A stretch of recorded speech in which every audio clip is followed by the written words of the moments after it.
Yeah, the counter's going down. We're connecting to the sites. We'll be live soon. Got my beer. Uh-oh. Cafe? Cafe in the morning. Media source. Let me turn that down. That intro video. Finish my Mountain Dew. I'll have a scotch afterwards. Good idea. All right. Here we go. Little intro video is going to go, and then we'll be live. Awesome.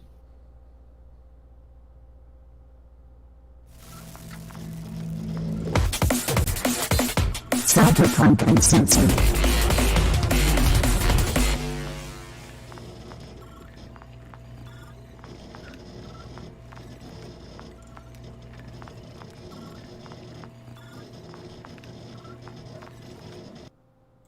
Hey, we're live. Everybody can see us now. What's up, guys? Hey. Hello. Hey, yeah. Hello. Everybody watching, what's up, everybody? This is the first episode of the GM Roundtable series. And basically, that is going to be, hopefully, the second Saturday of every month. We're going to try to lock that in. Obviously, you know how schedules are. It might change.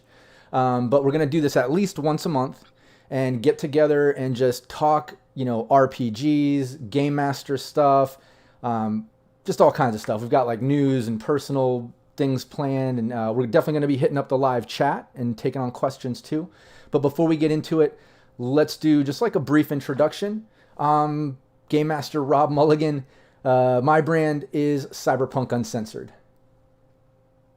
Anybody else can take it from here. What's up, guys? I am JonJon TheWise, and I make YouTube content, and I have a podcast as well. Everything is JonJon TheWise, and my podcast is Tabletop Cyberpunk.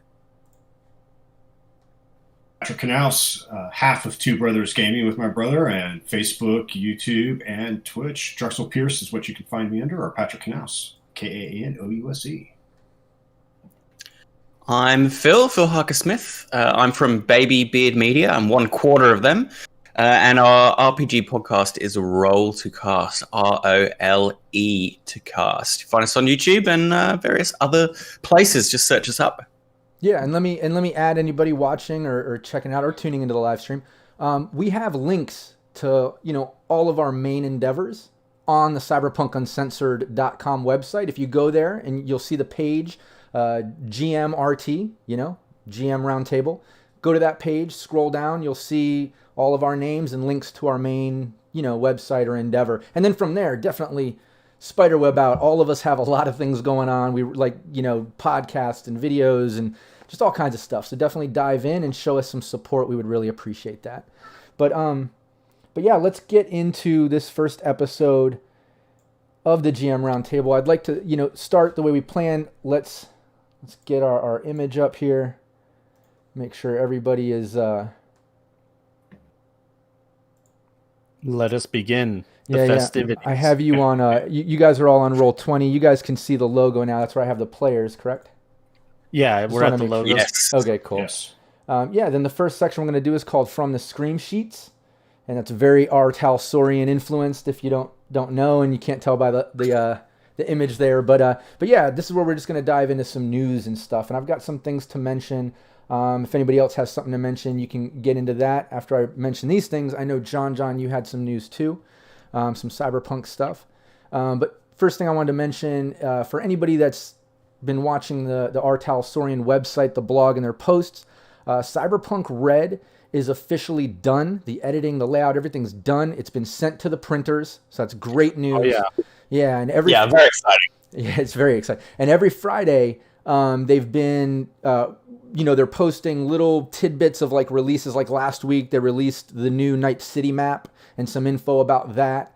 Some art too. They had some like Neocorp info and some art stuff. It was really good. Yeah, and then this Friday they did a really long post about, you know, the different roles and abilities or whatever. They at least give like a brief description of each thing. Then they dive into like, you know, the different sections of the book, what they're going to be. I mean, it's awesome. So if you haven't seen these it's really in depth. Yeah, and if you haven't seen them, just check out the R. Talsorian website. Obviously, when this stream is done, stay with us right now, and then when it's done, go check that shit out. It's really cool. And they said they're going to do it every Friday. Like next Friday, I think they said they're going to release a bunch of Neocorps Did anybody else pick up on that? Yeah.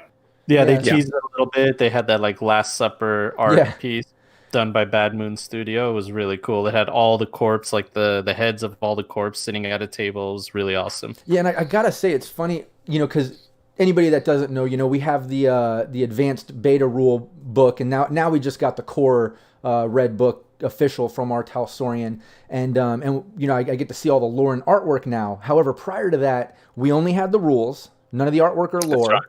And one of the things that I did is I saw them post about Neocorps, and I put them into our gameplay, right? And one of them was Continental Brands, and I totally described Olivia Forsyth, the woman that runs it, as like an older woman. I found this crazy image. I don't want to say who it is, because it's actually a person, but it's altered and things. Completely not what I expected. When you look at that image of these Neocorps, I was really surprised at how young everybody was. It's a very, it's like new blood. That's what the whole thing is. Like, it's a restart. Everything's fresh. All the people are fresh. New players in town. Things have shaken up, and it's consistent with how they did all their major releases. So Cyberpunk Red is going to be another one that's just like a landmark milestone RPG for them. So I think people are going to be really impressed by the level of polish. I think you got a bit of a look at it in the JSK, kind of the standard they're going to, but the book itself is just looking absolutely gorgeous and really just thorough, and just a great piece of kit. Like you say, it's going to be like a landmark release, I think. Yeah. And it's like 470 pages, something like that. It's insane. Yeah. And as you say, like, everyone's excited for the new rules and new ways to play, but me, I can't wait to devour every new lore section. I've been hungry for it. I know. Yeah. No, and I think one thing to add, like you said, they go in so in depth, and there's so much to it. It's like 450 something pages or whatever it is. I mean, it's awesome, and then the other thing to add is the release dates. They're kind of tentatively looking. Obviously, things can shift and change, but correct me if I'm wrong, guys. I think it was November 14th for the digital and November 19th for the physical. I think so. In US stores, in US, yeah, you're right. Yeah. But like that. And again, that can change. We know how it is, and especially now during the quarantine and all that stuff going on, it's been pretty difficult for companies and people to get things done on time or as planned, as you can understand. But yeah, the other thing that I wanted to go over is anybody that has noticed that the Trauma Team comic book has been coming out. They're on issue number 2, which just came out like the other day or a few days ago. Yep. So I just wanted to mention that. I don't want to get too in depth in it. Like, obviously, I love comic books. I haven't read it. I don't know anything about it. I just know that I've seen some of the cover art, and it looks really good. It's cool to see stuff like that, obviously. But I don't know. I haven't heard any positive, negative things. Nothing really from it. I can say that it had kind of a slow start, but then left on a cliffhanger, which was cool. And now 2's kind of getting into it. I don't know. It's really cool. Patrick, you did a thumbs up. Did you got the chance to check it out?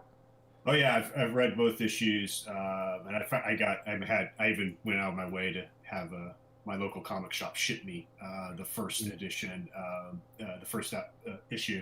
I really liked it. I mean, well, of course, I love seeing Cyberpunk in another format. And the Trauma Team focus of it, and it does. I think it has the first issue is kind of a build up, kind of set the groundwork, leaves you on a cliffhanger, and then issue 2 kind of starts to dive into that. So a Trauma Team member with post-traumatic stress syndrome and trying to deal with kind of coming into and its own trauma. I'm not revealing anything. Yeah, it's own trauma. Yeah. So, and that's not a spoiler or anything. Right away that's what's going on. But I thought it was kick ass. So. But yeah, we never think about the mental health of all the people in Night City having to worry about getting killed every second. Exactly. No, and I think interesting to see if we ever get comics from 2045 once this book comes out. Yeah, I'd imagine they're waiting to see how it does and to see how it goes, because they are dabbling. We've obviously seen it. They're dabbling with kind of like established characters, making an established storyline. So I get it. And this could be kind of leading up to that animation they're doing with Netflix coming out in a couple years. That Edge Runner thing. I wonder if that's going to kind of like sync up too, because they're definitely syncing up a lot of things. The other thing I wanted to mention, I don't know if anybody picked up on this. I saw a recent stream doing an interview with Jay Gray, and they kind of talked about it, and then I read about it online somewhere else. But in the red book that they're releasing now, there's little like Easter eggs of previous streamers and people that have been influencers kind of in the cyberpunk world, and they've kind of like dropped those in as characters and their names and things. And like I haven't found them or know enough about that. I just know that it's there, and I'm curious to kind of look for it. I found a couple. What was that? I found a couple. Okay, cool. Hell yeah. Can you mention that? Because I'm not familiar with. Yeah, I would just say go look at the garden page closely. Okay. Oh wait, so there's Easter eggs for what content exactly? I missed it. Like they put in people who've like kind of pushed the original like 2020 or been involved in hyping Red and stuff. Yeah. Oh, okay. Yeah, So- somebody commented on one of my recent videos saying like, do you think they'll do Easter eggs for your actual play? And I was like, I haven't seen any, but maybe there is. I haven't seen it. I saw that comment. I was watching your last live stream, the one you just posted, right? Oh my god, I would freak out if that's real. But no, they're doing that. They're putting in like NPCs and like some of the lore and using actual like names from their fans and shit. I think that's so cool. I mean, even if I'm not in there, I think that's so great that they're doing exactly. Everybody. Yeah. However, it would be nice if we were all in there. Maybe we'll be in. Yeah, it'd be cool to be immortalized in a book. Yeah. Let's get us. 20 years later, I have this Cyberpunk 2020 book. It would be cool to, Right. be in. Yeah. Oh, I've got a trunk filled with all my original first prints of all the modules, everything. Like I want to do a separate video on that, kind of bust them all out eventually, because I definitely old school with it too. Yeah, I can't wait until we start hearing about splat books and stuff. I really hope this launch goes well, and I think it will. Yeah, and I think if it does kick off, then we'll pretty shortly start to hear about splat books and well, we do know about stuff. one. Yeah. Black Chrome. Yeah. Yeah, they confirmed that. That's cool. Yeah. So I'm of course insanely jealous of all three of you. I know. Sorry, Patrick. I feel bad. You have the beta rules. Well, all the surprise, because I get it. I get all that surprise. But if I remember correctly, they in one of the streams that they did, they mentioned that the cybertech section in the core rulebook is like gigantic. Oh yeah. So it's I'm really keen to see that, and then as they go into that dark chrome or Black Chrome book. Yeah, what I would say is everything is cohesive with the book. Everything goes hand in hand. Everything, like, there's units of measurement, units of, that's how it feels. It all like fits perfectly together. Mm-hmm. Yeah. The other moving on from there, the other kind of piece of news that I've got, and this is more of a post thing. I just want to read through this because this has been posted and then now reposted, I guess, from the 2077 lore book, that art book put out by Dark Horse, in combination with some of the Jumpstart stuff that was released, and then some of the other lore that Talsorian released. Somebody made this chart, and I thought it was pretty cool. And I'm just going to read through it. Anybody can chime in if they want, but it says by the year 2077, it says Rogue, confirmed alive, owns the afterlife, ex-solo, now fixer.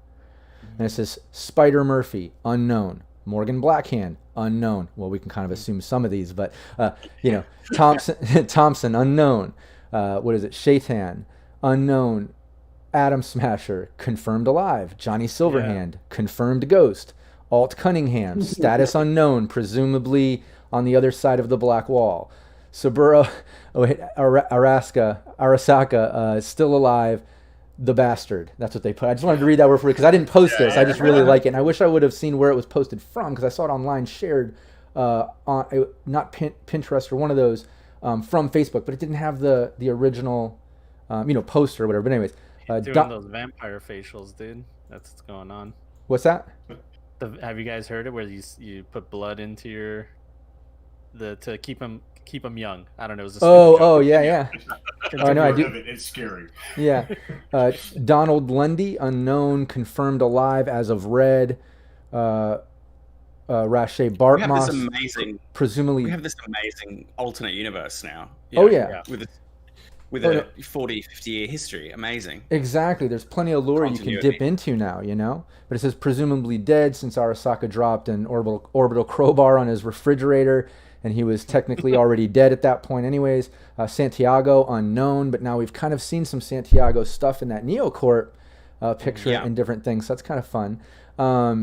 Izzy Lobo, unknown. Haruko Kanawa, unknown. And then I thought this is kind of fun. It says Rabbids unknown, hopefully all contained. I thought that was Right. Well, if you tune into my podcast, there's at least one that's not. Yep. hell yeah. Yeah, and side note on your podcast there, I just wanted to mention too. I actually started re-listening to the Red when you started the Red stuff and going back through, because I realized, like, you know, I always watch the live streams and listen to them while I work out in the mornings. I think I mentioned that to you before. But what I realized is it's the podcast. Yeah, I missed so much because when I went back and it automatically went into one. I didn't go back, but it automatically went into one when I was playing them. And it was parts I was like, oh, cool, a new one. And I looked, I was like, wait, no, I've already listened to this, and I missed so many parts because I do it while I'm working out and doing things. So I'm actually enjoying going back to yours and re-checking out, because, you know, I love, you know, live gameplay and streams and podcasts. Yeah, love all that. Love it. Roll to Cast is definitely top on my list of actual plays. 100%. Yeah. Thanks, guys. Thank you. Yeah. Well, honestly, I watch all you guys. I was just going to say about Santiago is that another thing that RTG put out is a collaboration between Mike and some awesome gamers, and they made a set of characters that feature in one of the stories in the Red Book. With disabilities, right? With disabilities, yeah, because of the optimism provided by cybernetics and prosthetics. They sort of dovetail really nicely. But one of those is Trace Santiago, continuing that lineage, which is really, really cool. I missed that. Yeah, that's what I saw. Cool. Very cool. Yeah. Moving on from there, I just want to mention a couple other things, and then we can get out of the From the Scream Sheet news section of this episode. But CD Projekt Red, they announced, I think this was like a week or so ago, that they're doing what they didn't want to do, which is launching into crunch time for their creators, their game, you know, all the people working on the game ultimately. They didn't want to do it, but they're going into overtime to meet the release date, which is cool. They really want to avoid pushing it back yet again. And all I can say, because I've been seeing online, like, there's both sides of this, like people like, what the fuck, don't do that to them. You said you weren't going to do it. Other people happy that they're doing it just to get it done. If you've ever worked with an actual gaming company, or you've known people that have, which I have, and I've seen people online talk about it, it happens like 99.9% of the time. I don't know any gaming company that hasn't put in massive overtime to meet release dates and stuff. I mean, they all do it. So it's not, I know they said they didn't want to do it. I don't think that's a good justification. I think what's more important is that what we're starting to understand now is that the frontline devs were consulted. Like, they weren't just forced into it. Right. It was something that was a decision made with the devs. And that was what I was waiting for before I cast judgment. It's like, what about the people actually doing the work? How do they feel about it? And it looks like, you know, the devs said that they preferred to do overtime to finish it. Like, I'm sure. They were part of that decision. So I think that's okay. I don't like it when they're forced to do, you know, developers are forced to do crunch. And it's abusive. And I don't think that's the relationship. I think people are right to be wary when they hear about these stories and keep people's well-being in mind. Yeah, when it's forced, most definitely. But that's so rare. That is absolutely so rare. Usually the developers are very much so involved in how they go along. I mean, at least all the ones that I've ever known or ever, you know, had the pleasure of working with or reading about, if you know, almost all of them are part of that process. So, like, it is rare, but I'm with you. I think, like, the fact that that's how they did it, and then the fact that they're also trying to make sure they don't push it back yet again, I think people, you know, just be appreciative of that, be happy. Well, I also think that it's a good thing that people are criticizing crunch, because now it makes developers question whether they're going to do it. They don't do it willy-nilly. They realize there's going to be controversy. And are they cutting corners? Yeah, I mean, they're forced to care, really. That's what it is. They're forced to care about their employees and stuff like that. So because of that, CD Projekt Red seems like they tried to do right by their workers because they didn't want to, for whatever reason, whether they were forced to care or not, they cared for their workers, right? Yeah.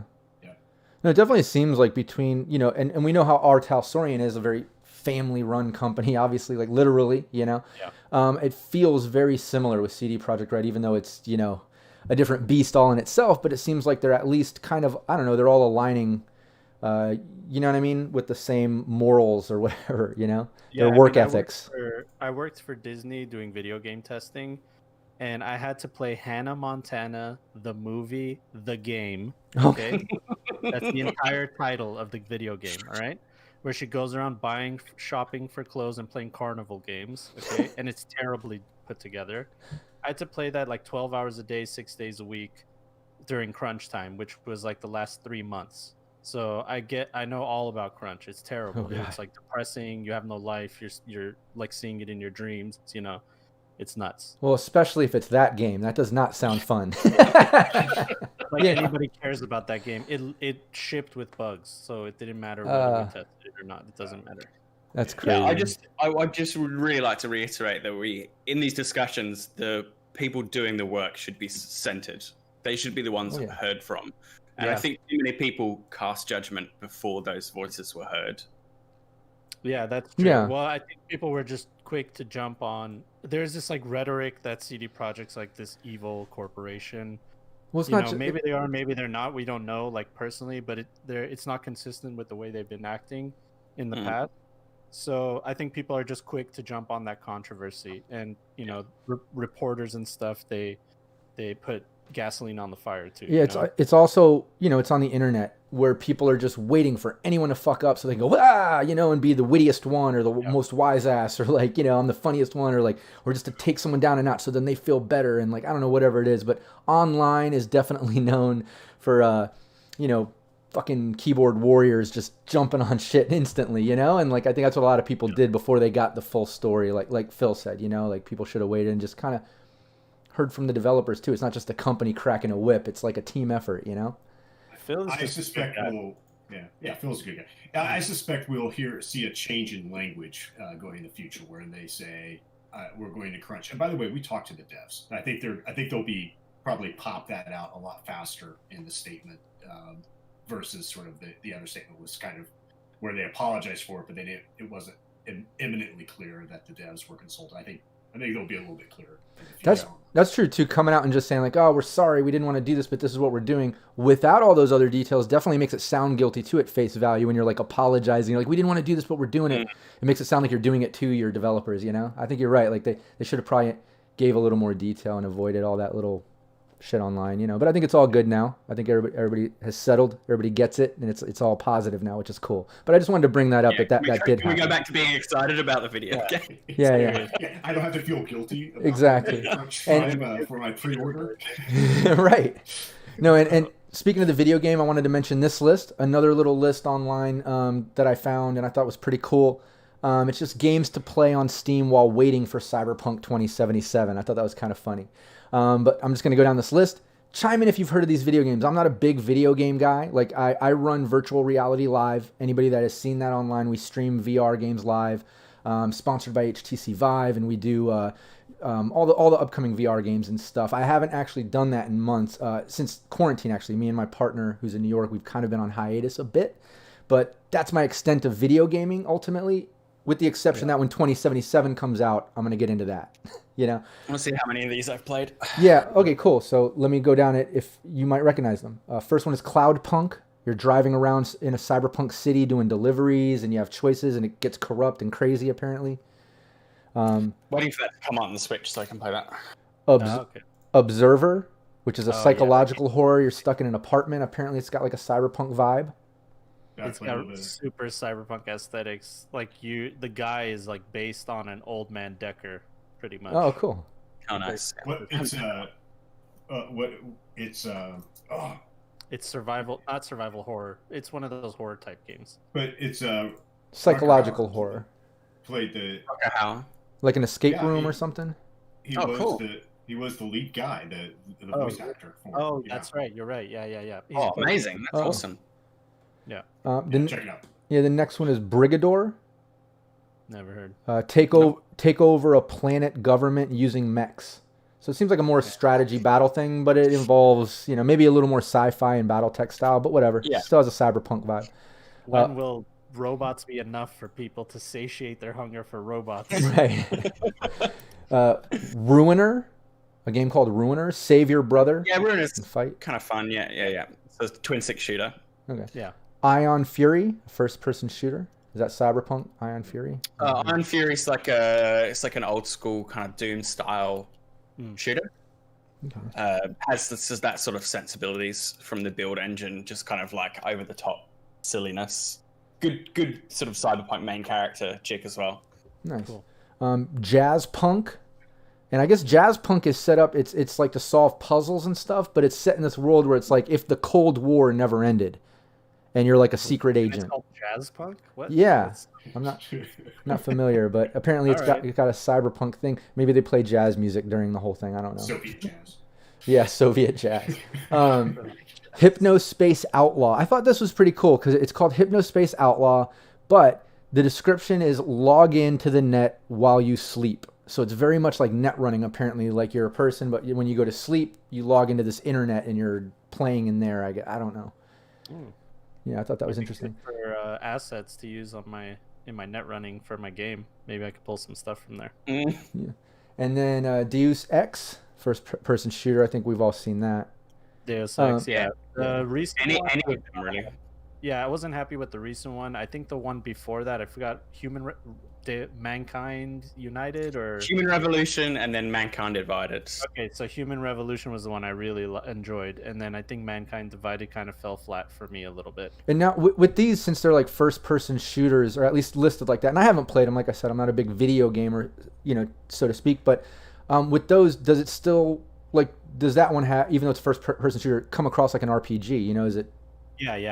Yeah, very much so. Yeah, and that one's really good in like it's heavy on the cybernetics. The cybernetics are the sort of driving force behind the plot. It's all about what influence cybernetics will have on society, which is one of the most interesting things about the cyberpunk setting. Yeah. Okay, and so you kind of tailor your Yeah, I've seen the artwork for it, and I thought it looked pretty badass, like the guy chilling in the thing with the cybernetic arm and stuff, and like never asked for this. Seen stuff about it. It looks really cool. Does he sound exactly like Keanu Reeves? Oh, really? Speed Keanu Reeves, the voice actor. That's funny. Maybe it's just me or Patrick saying yes. Yeah, I think it sounds like it. So yeah. I never asked for this is like his total meme phrase. So you never asked to be. Have the world's leading cybernetics implanted and dope sunglasses that come out of your eyebrows. Oh, you put off my sunglasses. That's funny. The last one on this list, I was a little apprehensive of even talking about this, but it does have a cyberpunk feel. But I think we're all familiar with Shadowrun. So it was like Shadowrun Returns, Shadowrun Dragonfall, and Hong Kong.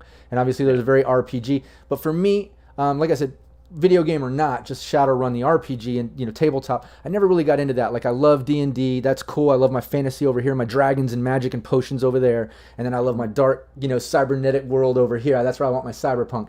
Shadowrun is kind of a mix of that, and I've never been into it really. But that video game is listed here, like get your fix while you're waiting for 2077. It at least has some of that vibe to it.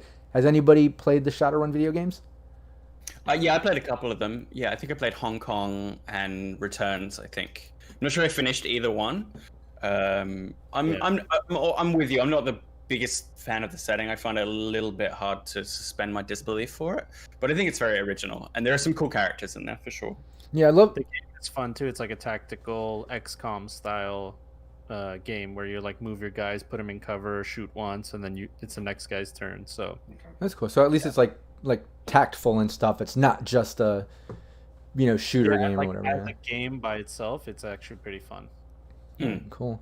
To that list, I would definitely add a game I really enjoyed called Invisible Ink, which is it's been out for ages now, but it's a bit of a hidden gem, and that is about being a small team of basically like infiltrators and thieves. And again, that's on like a XCOM style grid, and you have to go into various corporate offices and like raid their nets and like download their tech, and then you can like add cool gadgets and upgrades to your agents as well. So it's got a very kind of cyberpunk dystopian feel, and also like the fact that you are, you know, stealing from corporations is just, you know, on point for the genre. Really good game. Nice. Yeah. Hell yeah. I would add Satellite Rain. I don't know if you guys have ever played that one. Rain is spelled R-E-I-G-N. The spiritual successor to one of my favorite games growing up. Oh, really? Is it? Syndicate, yeah. Oh, I had no idea. I just thought it was such a cool... It reminded me a lot of like Commandos, that video game. Remember that game from back then? Mhm. Yeah, so like you have your 4 guys, they each specialize in something, and then but it takes place in a cyberpunk like night city, and the police are the bad guys, and they patrol the area. There's cameras, and so like you gotta do things here to turn off the cameras and then shoot these guys. You could go in guns blazing, so it's fun. Well, Syndicate is a game from 1993, which has the same sort of feel to it. It's obviously very prototypical to the genre. It's Nice. the art and like terrain and maps and stuff is really nice. It looks really good. You're really like immersed in this cyberpunk world. No, that's cool. Yeah.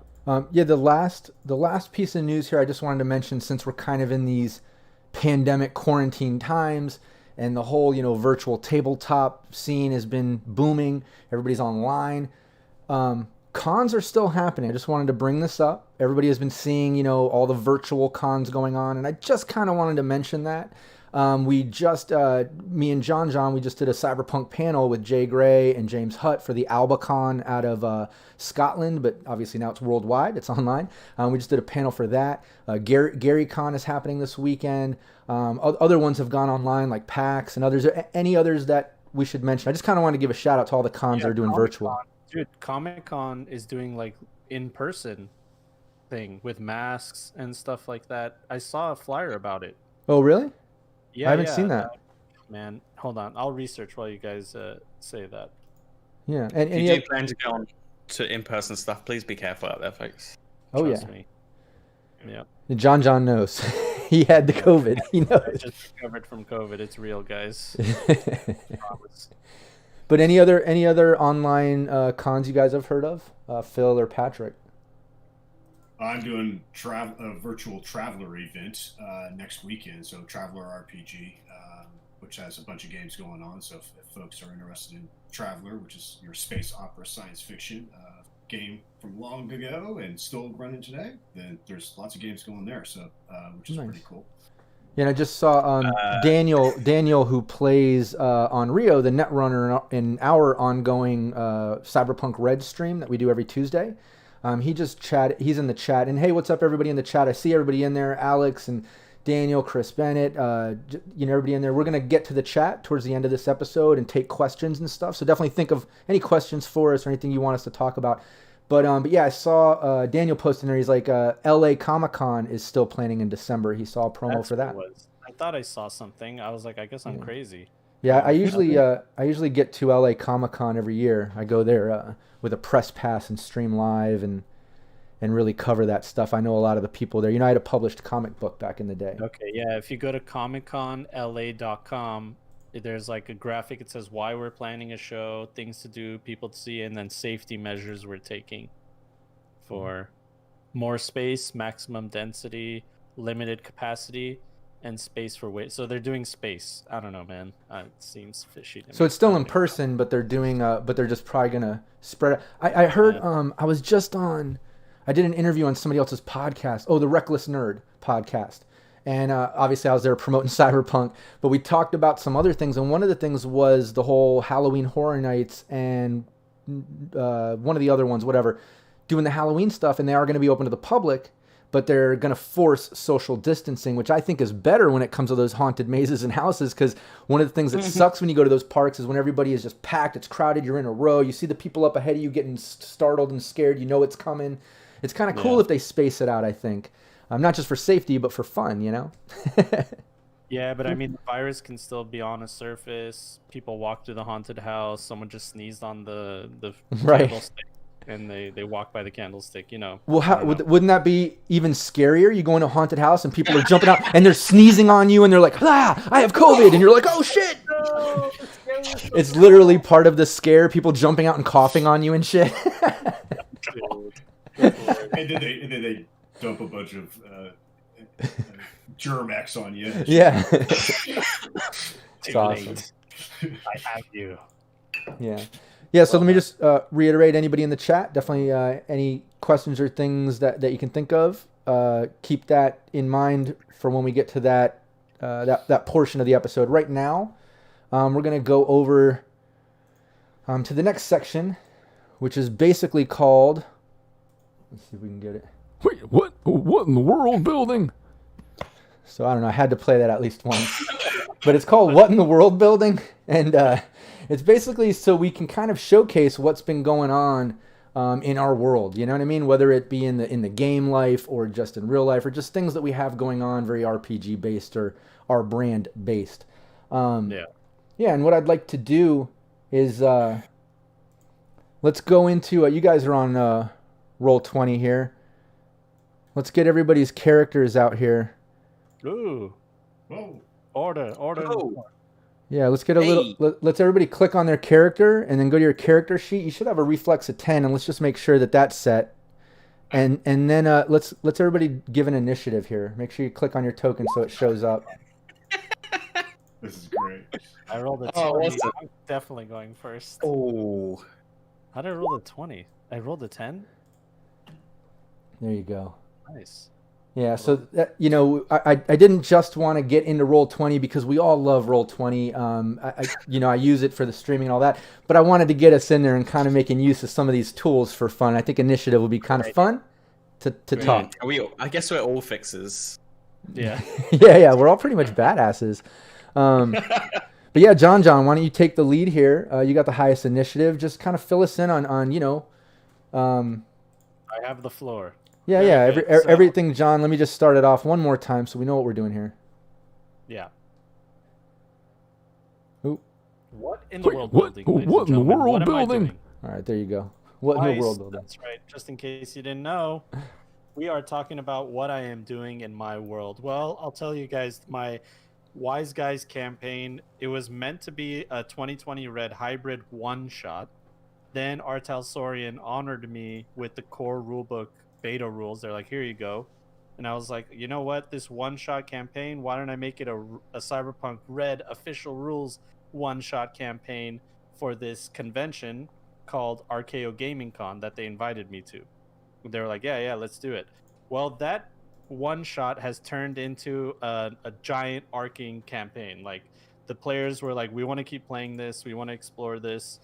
And I was like, all right, part 2 is going to be part 3 and 4 and 5, and we're already on 6.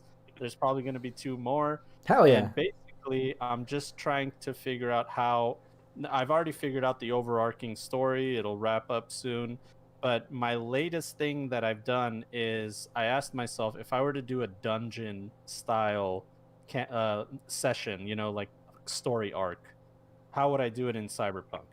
And I came up with the idea that the players are going through a hotel looking for somebody, and each room of the hotel on each floor has a different story. Things are happening. It's like a living hotel. People come out of their room to go have a cigarette, and they might hassle the players, and I'm just sitting there interweaving, like, what's going on with this guy, what's his story, why is he there, and then the next room, and the next room, and then after that, I'm adding more on top of that, and my players are having such a good time with it. And especially since Roll20 has this awesome thing called dynamic lighting. And if you pay like an extra just $5 a month, you get a bunch of virtual hard drive space, and they give you dynamic lighting. And basically, my guys are moving their tokens on the screen, and there's certain areas that are blocked off because they can't see it. They either have to open that door or something. They can't even pull their tokens into that area. It like stops them. So they're focused on the room that they're in, the person that they're talking to, what's in that room, what's next to them, and it's like laser focused on one spot. And it makes it easier for me to to fabricate what kind of story and situation and improvise, because I know the limited capacity of what they know about the map. So yeah, that's what I'm currently doing right now. Nice. Sweet. Yeah. I love that. And you're still doing, just wanted you to mention, I mean, you're still doing, which I enjoy, you know, you'll stream the game, or now you're kind of recording, you're putting out the video, and like I said, I watch that, I enjoy it. But then you also kind of do a recap on your podcast. Did you want to mention that too? Yeah. So I'll do the game we pre-record. Ever since we did it once, I fell in love with it, and actually taking inspiration from Phil and what you guys do with Roll to Cast, the heavy editing, and you're in control of the story, and that's what I like, because I know it's entertainment at the end of the day, and I want to make sure that the product that comes out is enjoyable to people. It's something I could, you know, be in control of a little bit. And live adds like this factor that is unpredictable and doesn't give me the control I want. So I decided to pre-record. And then after our session is done on my podcast, I give everybody my point of view on what I had planned for that session, how my players screwed it up, and what I had to do to like improvise on the spot, what I have planned later. And it's basically a look into my mind on how I implemented and executed what I did for that session. Yep. So yeah. Yeah. Tabletop Cyberpunk is the podcast if you guys are interested. Yeah. No, I just wanted to make sure you mentioned it because I enjoy that, man. I like it. Thank you. I appreciate it. Yeah, Phil, you're up. What in the world is going on with you? So yeah, as we said earlier, I'm doing a podcast called Roll to Cast, ROLE, and it's a variety actual play podcast. And we're currently in the middle of a Cyberpunk Red season. I just published episode 15 last night, which is a fight between our edge runners and 3 Maelstrom sisters based around the 3 fates. So we've got a bit of a classical Greek mythology theme going through my campaign. So it's been really nice to sort of theme some of my enemies and stuff on that. So that turned out cool. It was a lot of effort. There was, as you say, I do a sort of heavy editing style.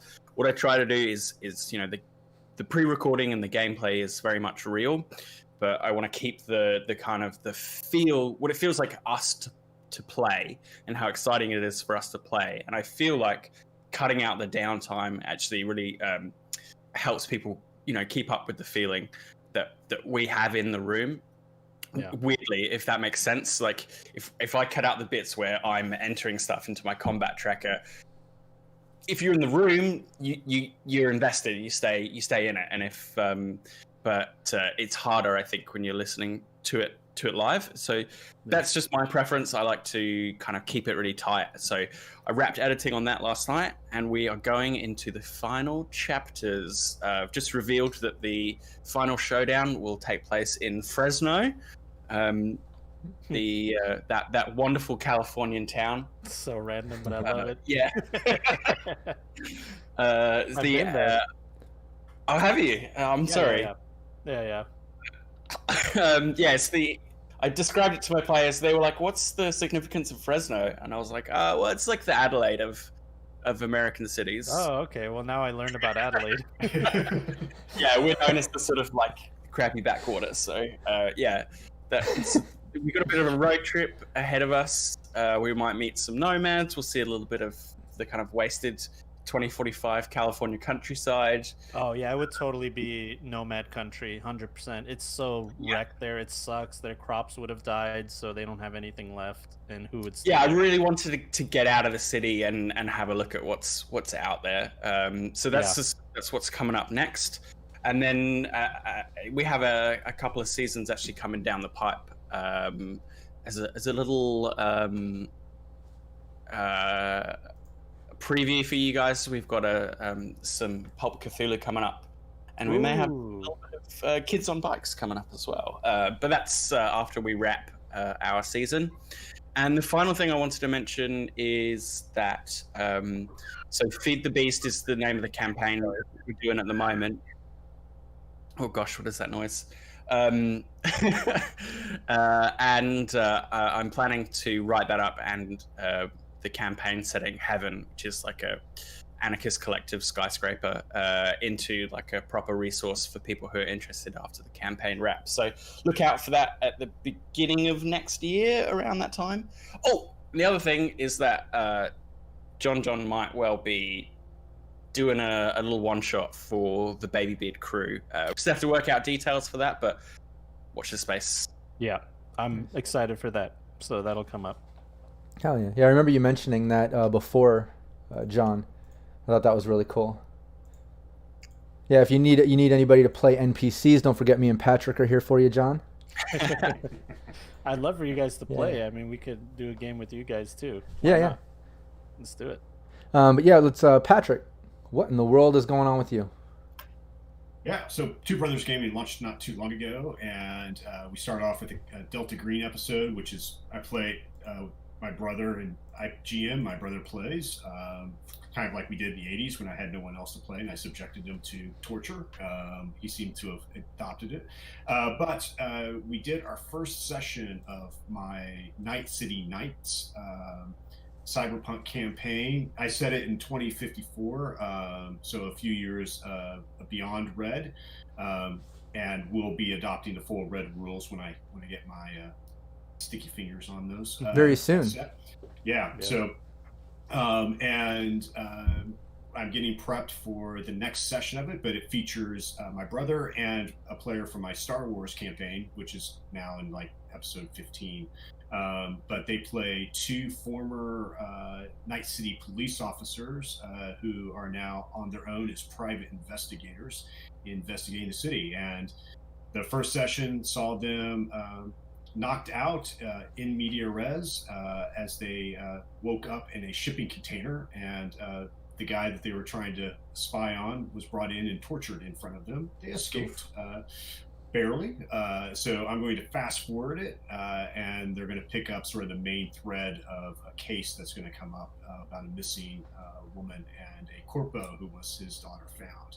So we will be featuring guest NPCs and players as they progress through the time. So I've already talked to Rob. He wants to play a fixer. There are plenty of fixers in my Night City Nights campaign, so we'll get him involved in anyone else. So, but part of my my brother and I shtick is we do play a lot of other games. So pretty soon we'll have a Star Trek Adventures game and a Mutant Year Zero game cool. from Free League. So nice, man. That's going to be a lot of fun. That's kind of like a big dungeon crawl through a zone of stuff where basically my brother wants to play a duck. Yeah, there's a video game about that world, right? Yes, it's called Mutant Year Zero Road to Eden. Road to Eden. Yeah, I played most of it. Yeah. Kind of an XCOM-ish game too. So, but yeah, he's kind of one of the main characters in there is Dux, a duck who walks and talks and. So he shoots a big gun, right? Like a Howard the Duck style situation, or yeah. Nice. A bunch of them. Yeah. Right on. So yeah, we'll be doing that. So I was gonna say that doing like the private detective route for a Cyberpunk campaign, you can never go wrong with that. It just works. He hates the department. They're corrupt now. He was the only good cop, got out of there. And having two of them working together, that's actually a really cool dynamic of like someone's in trouble, no one else will help them. I liked Patrick. I think I saw when you were starting that some of the assets that you made for it, like that the missing person stuff or something. I think I saw you make some things for one of your campaigns. I thought was pretty cool. Yeah, and I always love when I love when GMs make those little things, whether it be something about the corp or an NPC or something a little more than an image once in a while, and drops. And your players are like, yeah, okay, and then they talk. right, exactly. What's that? Oh yeah, that's cool. All right, that's funny. That logo's stupid. Why'd you do it that way? Yeah. But yeah, I'll get into what I've got going on in my world. I'm still running the weekly gameplay.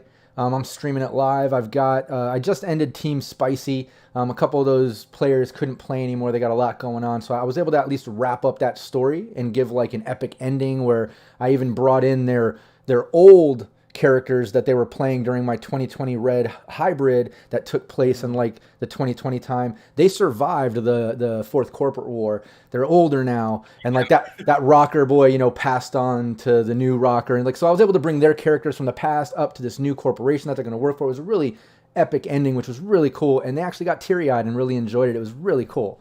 But Can I ask you real quick? Sorry, sorry to interject, but my players have been asking. They brought it up. It would be cool if we could meet our old characters from the other campaign. How did you implement that? Well, what I did is see their old characters. They were very anti-corp, and they were a team that was just kind of working on that agenda. One was a rocker boy. One was a solo that streamed. You know, so like they each had their own sort of agenda. One was a tech, but they were very anti, you know, corp, and that's what his tour and music was about. And then they were, you know, trying to cause riots and anti-corp sort of situations and whatever. Then when we got into Red, that just kind of ended.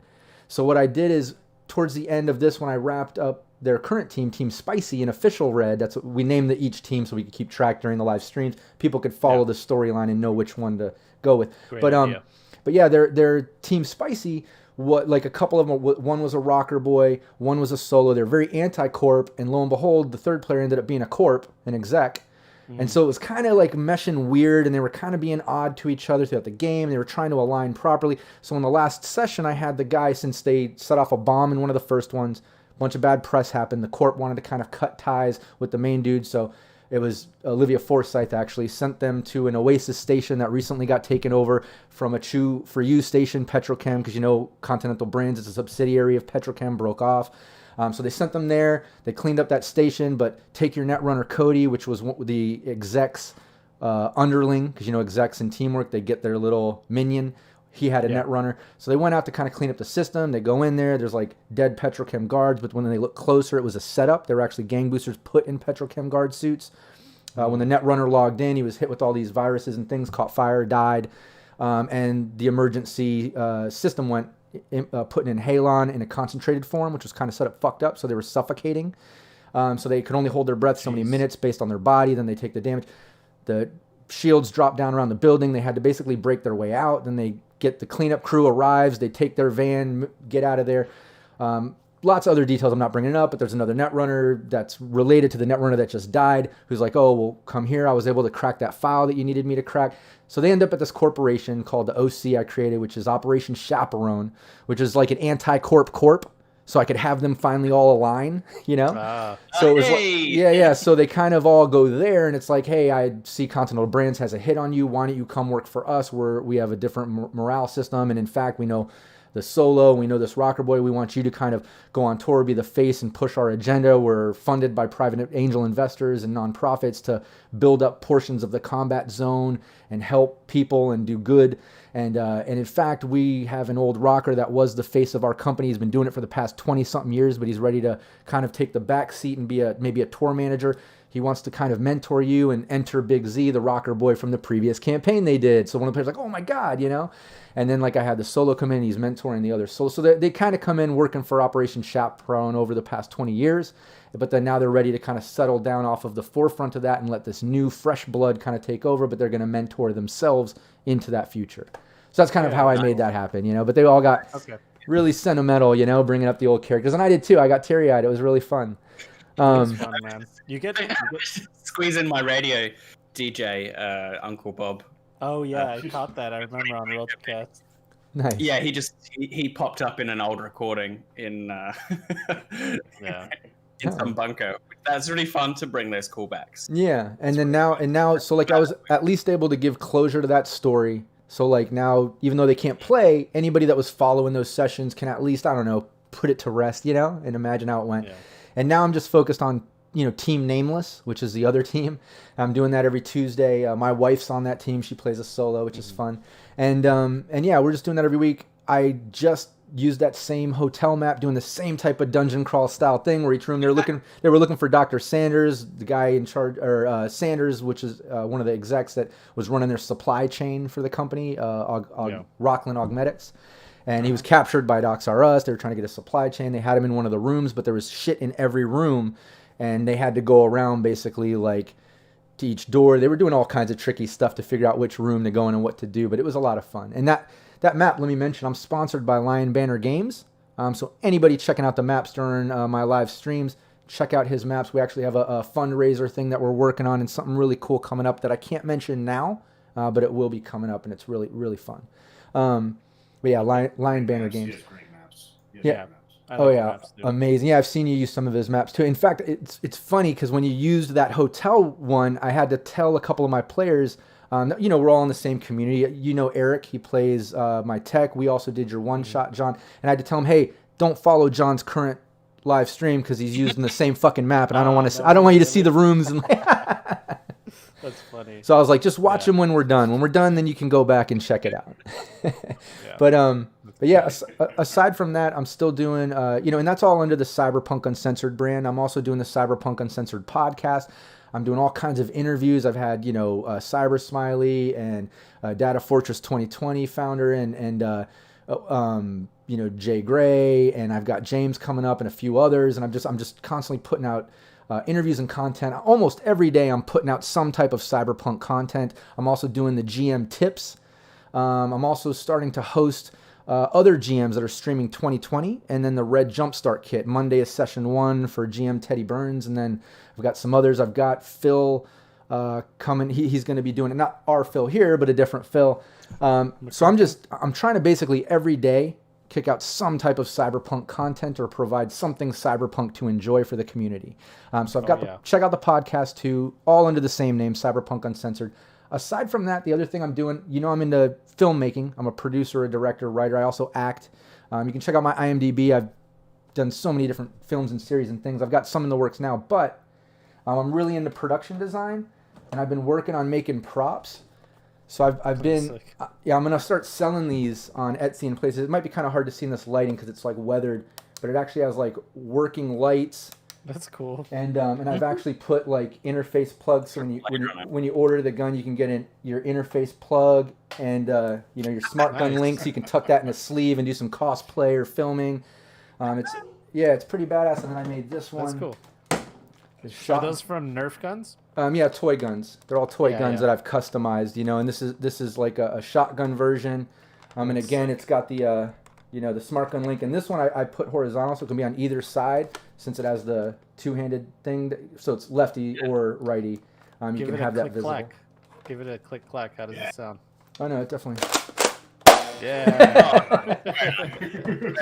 But obviously, you'll put those sounds in post. You want that to sound real. But yeah, I'm starting to just, I'm artistic, and I'm just trying to utilize all my skills, whether it be the streaming, the game stuff, writing, my book stuff, the acting, the film. But now I'm making these cyberpunk props. I'm going to put them out there, so if anybody that's into the cosplay or filmmaking wants to buy them or have custom ones made, I'm going to start putting that all out there. But that was pretty much the last thing I wanted to mention that I've got going on right now. And I just want to say, all three of you inspired me and my brother to start Two Brothers Gaming. Just all the great work you guys are doing and stuff. It was like, yeah, we want to do this. So I just want to give you a thanks and a props, because knowing other people out there doing it definitely. Yeah, thank you, man. I appreciate it. Thank you. Yeah, I love the idea of you and your brother. I don't know if you're familiar with My Brother and Me, Mabim Bam. It's a podcast. They're like three brothers and their dad. They play like D&D games and stuff like that. Yes. Like they introduce their dad to. Yeah, he's like, I don't know what this shit is, and it's the best because he doesn't care, and it's such a great dynamic when it's like family, So I love the idea of you and your brother doing stuff together. I can't wait to see what you guys do. Yeah. Thank you. Mm-hmm. And definitely. I think that's pretty much it for what I've got going. I think we all got to mention that. Let's get to the next section here.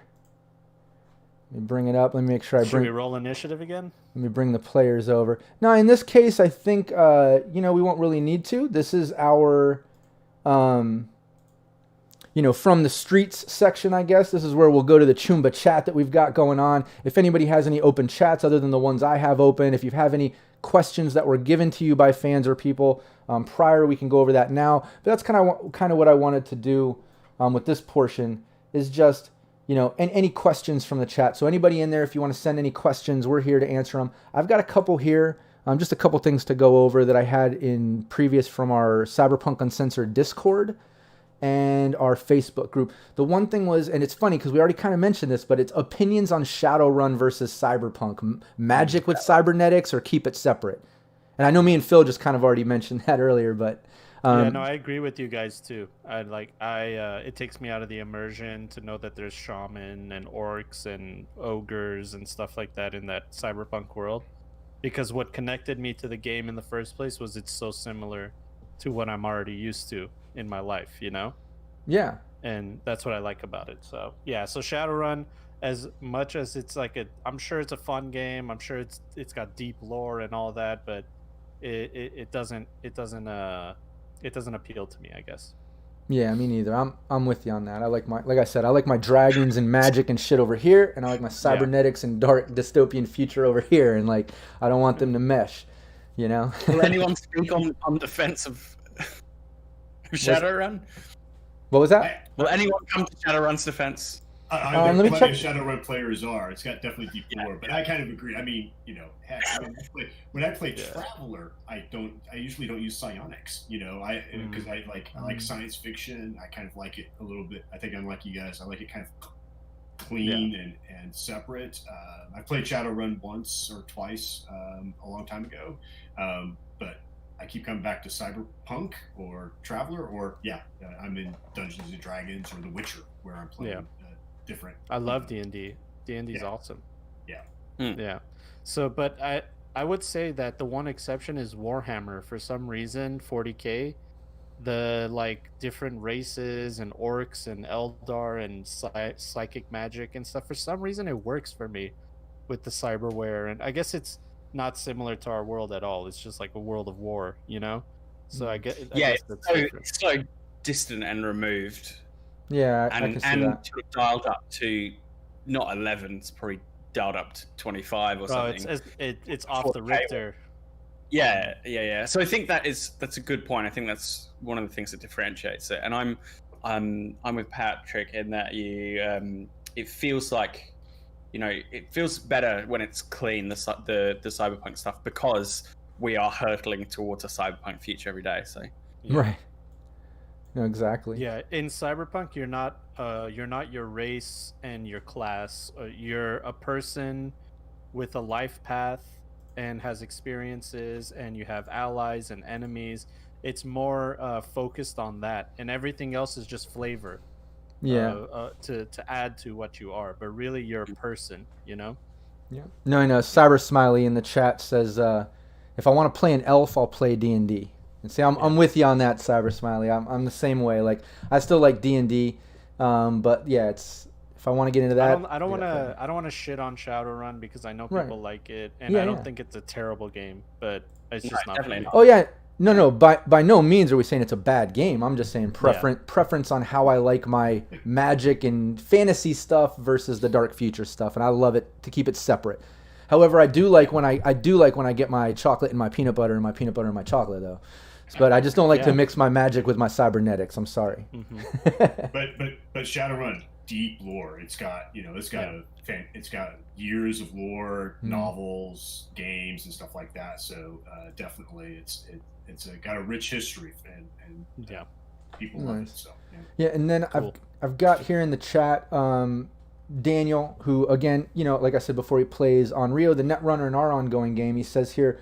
Since they have announced and shown the majority of the new corps, the Neo Corps, does anyone have any favorites already? I know I do, but I'd like to hear from you guys. Yeah, sure. I guess I'll go first. I'm really interested in Ziggurat. I don't know if they talked about them. Did they? Because I didn't watch the report. No, there's a whole. That was one of the 4, I believe, that they released or something previous. Well, sorry if they didn't, and I just spilled the beans because I didn't watch it. But no, they did. I think they're gonna. Okay, good. It was in their press release when they released those 4 companies, I believe. Remember when they did that like a month ago? There's Continental Bands. Continental Bands, Rockland Augmetics, Ziggurat, and Zarafa. Yeah. Zarifa, Zarafa. Well, I'm glad because I saw the book. There was like one little ad that they had for Ziggurat for Z-Chat, and I was like, oh, here it is. This is the like social media, what chat thing that's going on in Red, and I was so interested in how people connect with each other now in the dark future. So I'm really interested to see how they do it, how they collect data and do all that kind of stuff, and how they're sinister, and see how fun that could be. Yeah, it's very Netrunner side. It feels very tech side. Yeah, it's so much like our world, you know. Yeah, it's definitely my favorite of them as well. In my campaign, I really ran with this idea of the net and data pools. The old net's like a big part of the story that I'm running, and perhaps Punk's getting access to what's in there. But CityNet and the new data pool is really, really interesting to me as well. I think the way they've kind of put it as a sort of a community-run idea that sort of anyone can create on it, and then I also kind of made an extra step where the faction I created have their own even more private version of like a CityNet data pool. So I think that's a really cool addition to the world that adds a lot of possibilities. And then having like a corp behind it to kind of add a grounding to it is really fun to see. You just gave me a huge spark of inspiration of like a grizzled netrunner that has like a burned face from all the zapping that happened to him because he went into the old net to scavenge something and came out and barely survived. So I'm putting that in my game. One of my favorite out of the Neocorps is probably Zarafa. I really like the USSR background, the sort of cutthroat CEO, young, dangerous, Russian guy that runs it. I like the aspect that they're bringing in these giraffes, these construction vehicles, these bots to help kind of rebuild the city and do things. But how the hell did they get that shipment through? No one really knows. There's some shady shit there, and that's like right in like the press release stuff that our Talsorian put out. And I just love how it just starts right away with this sort of like, I don't know, they must have done something to get that shit over here, in our continent. But it's also because in my game, my wife who plays a solo didn't have enough money to get the cybernetics and things she wants, so she opted into the whole sell yourself to a corp to get the shit paid for. So she got the cybernetics and things she wants. She's got that steady job, but it's like no choice now, like they tell her what to do. And actually, if you go and look at Team Nameless, the very first session, I started them off stripped of armor, no weapons, waking up in bathtubs in the back of a Yakuza torture place because they got taken while on a mission from Zarafa. So I just started them instantly in the neck of it, you know what I mean? And they had to just figure out how to get out of that situation. It was really fun. But I really like Zarafa because they just come across really dangerous and potential for lots of corrupt shit, Patrick, did you have a favorite out of any of the ones that you saw? Rockland Augmetics.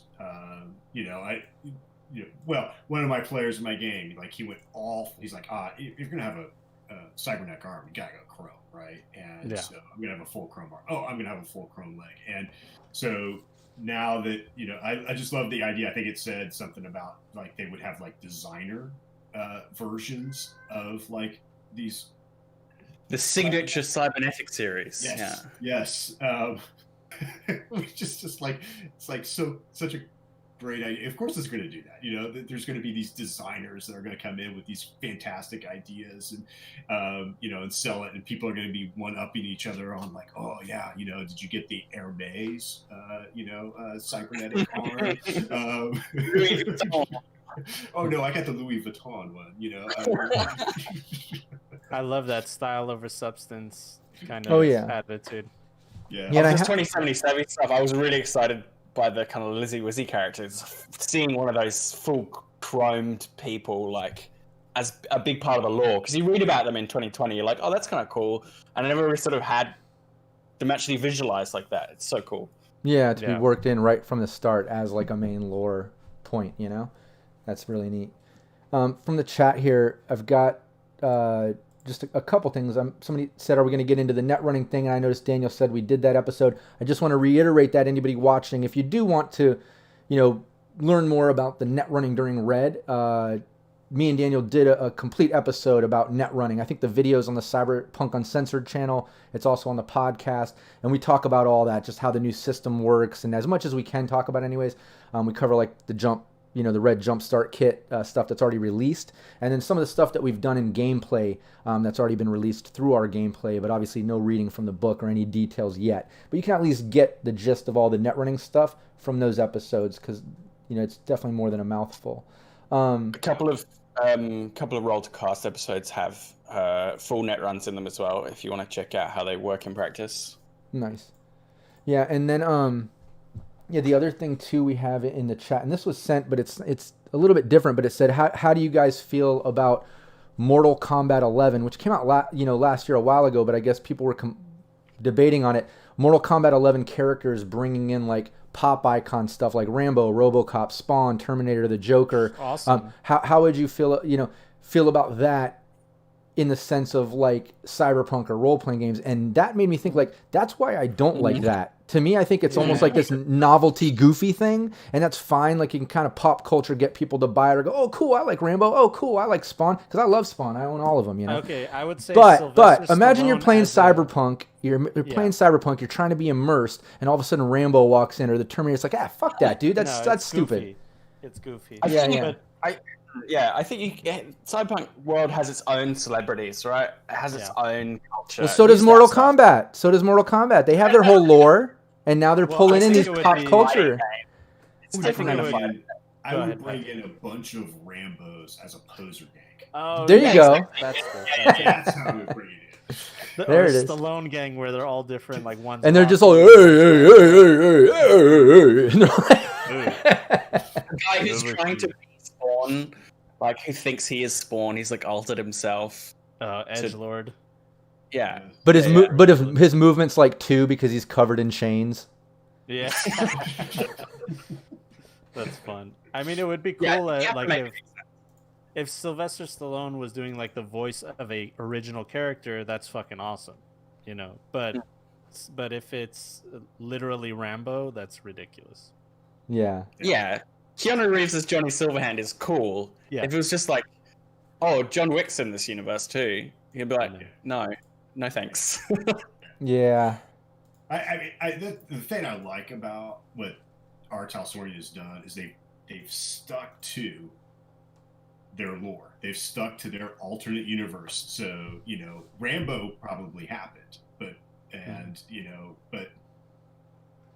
John Wick didn't happen, right? Yeah. Because the history's different at that point in time. Yeah, there's no Apple, no Google, right? None of that stuff. Yeah. No, and I think it's important, like you said, the lore. I mean, it is so impressive what R. Talsorian has done. And I literally was just slightly arguing with a friend about this the other day, because they were like, oh, I see R. Talsorian's putting out the game on the same release date as the video game. I thought they said they weren't going to do that. Oh, it'd be nice if they'd be honest. And it's like, what the hell? Why are you calling them dishonest? Like, watch any of the interviews. Anytime they talk about it, they said it has nothing to do with that. They're trying to match the lore with 2077, and they can't release it or be finalized on editing until CD Projekt Red is finalized on the lore that they've established beyond that date point, so then they can make sure it all matches. And I think that's impressive. I think it's so cool. It so much richer. Yeah. It's so richer to have it all continue through. And I think when we had a discussion between you and me, Rob, we talked about how, for new fans, you're like, oh my God, Keanu Reeves is in this. This is wicked. And then for like people who are really invested in the world itself, they're like, oh my God, this is Johnny Silverhand. Exactly. It works on different levels. And I think that's beautiful that they've taken extra time to dovetail it all in together. Because you know what nerds are like. You'll be like, oh, well, excuse me, I think we'll find that character didn't live in that location. Yeah, excuse me, sir. When you do the math, it doesn't seem to match up, Like it's not right. But no, I just want that guy. Yeah, no, but I definitely wanted to bring that up because I wanted it to be clear to everyone. And correct me if I'm wrong, I have not once seen anything of R. Talsorian talk about the release date coinciding with that. For me, anything I've heard, it's always been about trying to match the lore. Jay Gray confirmed on my Discord to answering somebody else, it's purely coincidental. Right. No, and that's exactly what I told my friend too. I said, look, they're matching the lore. It's coincidence and obvious that once they line up the lore, it's probably going to coincide with the release date because that's how it works. Once they finish that and they lock it in, then they have the release date. Like, why does it matter anyway? I know. They're partners. They're building in the same world. No, it shouldn't matter. And I think that's why it bothered me so much, is because it shouldn't matter. And to me, it felt like this sort of troll thing where you just wanted to say they were being dishonest and act like you knew something different, you know. And I felt like that was just mean. It was mean. It's the same thing we talked about earlier about CD Projekt and the whole crunch thing. People were trying to do this gotcha kind of thing, like I got you. You're being dishonest. Finally. Yeah. I knew you're evil. Yeah, I felt it was mean, and I felt like for a second I had to like be like defending R. Talsorian or something, and then I was like, I calmed down. I was like, all right, cool, let's change the subject. Let's just not talk about it anymore, dude. I don't want to talk about that with you anymore.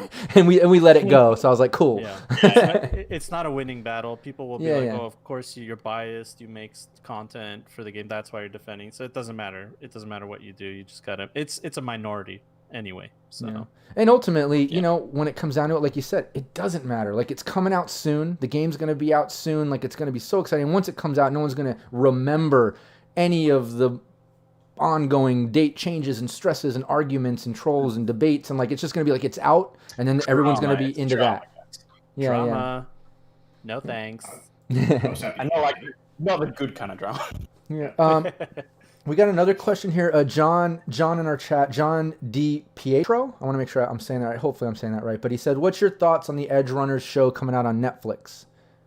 I'm pretty excited about that. I mean, I have no idea what it is. I know that it's a pretty good studio that's working on it. And it's so early. We haven't heard any details, right? Yeah, Do we know no details about it. We just know the studio that's working on it and their past work, and that's it. That's all we know. Yeah. And it's set in 2077 world. Yeah, exactly. I think more lore for this universe is always good. That's my thoughts. Oh yeah. No, the more it's always fun to see anybody else's perspective on the world that you think you know, because we all have our games, we all world build and play our own stuff and make our own corporations. So it's cool to see what other people do. You know? Oh yeah. Yeah. No, exactly. I think it's very cool. And like I'm always saying online, like more Cyberpunk, please. You know, like I'm always like posting that whether I'm GM tips or podcast or live streams or interviews or whatever, just like that. Like with the Edge Runner animation, like hell yeah, more. Just keep anything Cyberpunk, put it out. Love the genre, love everything about it. Yeah. And the more that this stuff is out there, the more fans, the more GMs, the more players, just the more the community grows, and thus we'll all have more fun. You know. Now's the time to get into the community, guys. It's really growing, and they confirmed, yeah, of course, and they confirmed the skirmish game. Friday Night Firefight is what it's going to be called, and it's literally a skirmish game with models that you paint and like Necromunda and those kinds of games. Oh yeah, was that the news you wanted to bring up too? Don't forget, was that? No, that wasn't the news. I just saw that on. Okay, yeah, because I saw that too. Remember, I asked James when we talked to them privately off air. I asked him about it, and he's like, "I can't talk about it." So, yeah. I got some of the models from the monster. A reflection. Oh, cool. Model? I don't want to get mine out. It's fine. Before we get into that, John, what was the news? Before we forget, didn't you have something else you wanted to mention? No, I don't think so. Not that I know of. Was there?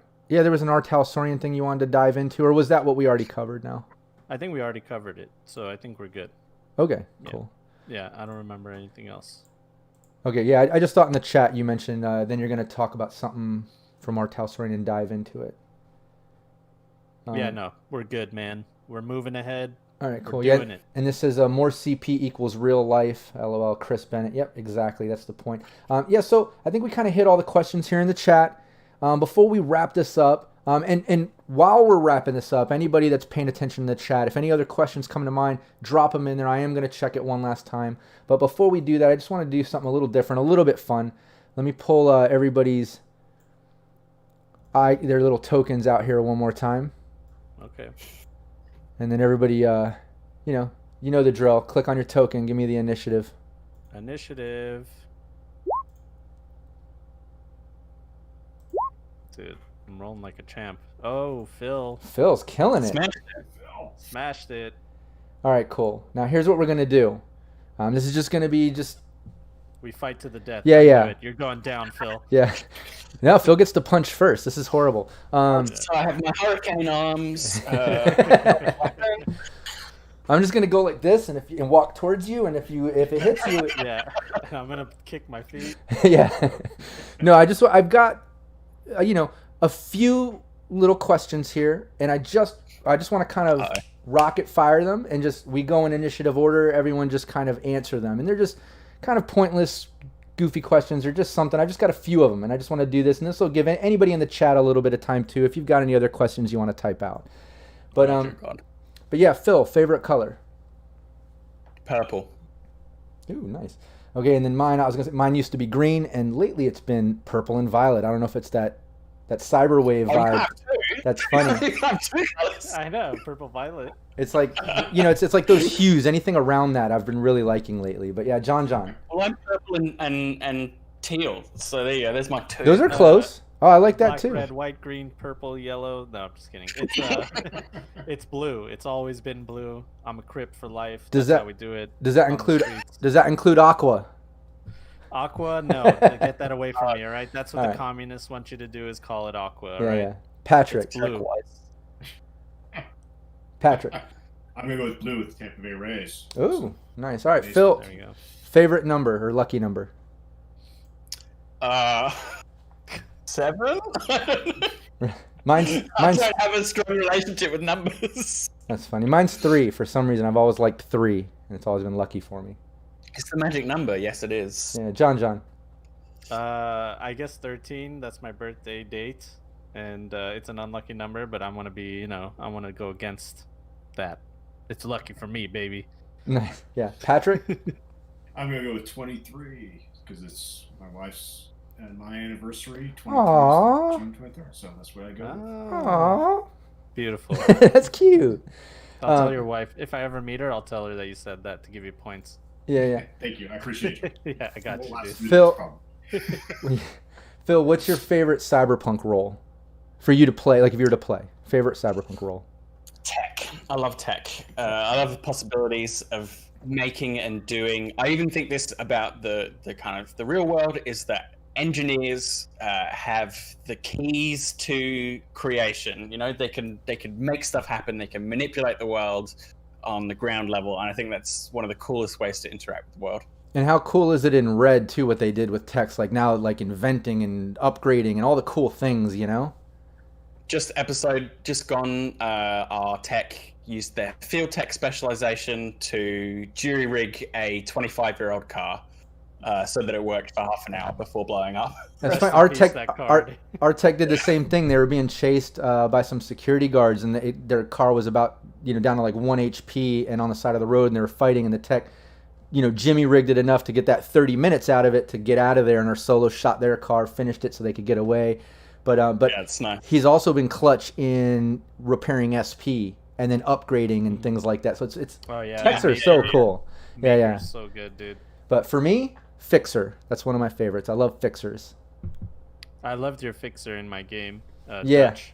Yeah, he's actually the character I based I'm doing a kids cyberpunk cartoon thing that I'm helping produce and working with some writers and people. And I've actually extracted characters from games I do, and Dutch is one of them I've taken, and he's kind of like the lead, but a young version. These are kids, Oh, okay. Yeah, it's like it's a kids cartoon sort of thing, ages 9 to 13.